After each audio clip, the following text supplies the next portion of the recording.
Bonjour, je m'appelle Sylvie, je travaille chez Gauthier Fleurs et Jardins à Trois-Rivières, détaillant Passion Jardin, et aujourd'hui, je vous parle de bien positionner vos plantes vertes dans la maison pour avoir une croissance optimale.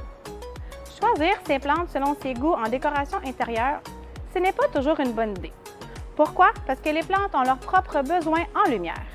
Par exemple, si vous voulez mettre un cactus dans votre bureau qui est peu éclairé, est-ce que le cactus y sera heureux?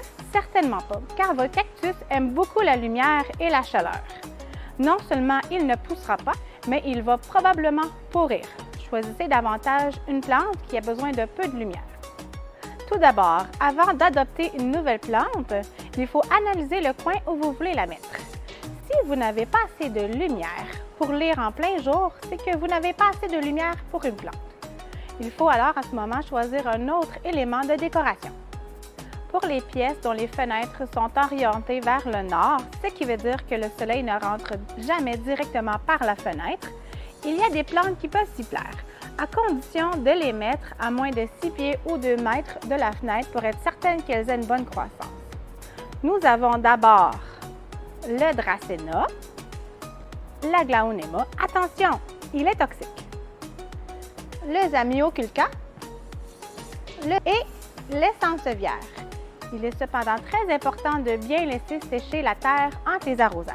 Pour les pièces avec des fenêtres orientées vers l'est ou l'ouest, ce qui signifie que le soleil soit rentre tôt le matin ou qu'il va rentrer en fin de journée. Cela prend des plantes qui aiment quand même une bonne lumière, mais pas de soleil directement sur eux. Nous avons par exemple le Philodendron, le Dieffenbachia qui en passant est toxique et peut aussi aller dans les pièces au nord, les Peperomia. Pour ce qui est des pièces orientées vers le sud, ce sont souvent les pièces les plus chaudes de la maison car le soleil rentre sur l'heure du midi. Il est important que ce soit des plantes vraiment bien adaptées, par exemple les cactus,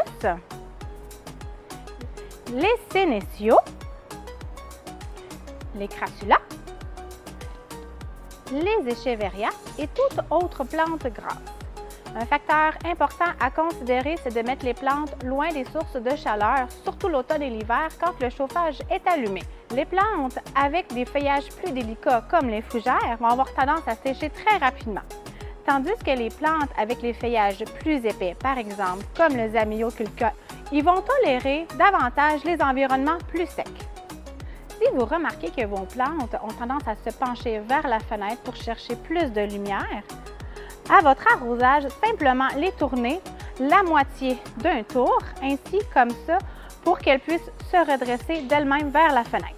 Suivez-nous sur les réseaux sociaux pour ne rien manquer de nos capsules vidéo. Bonne journée!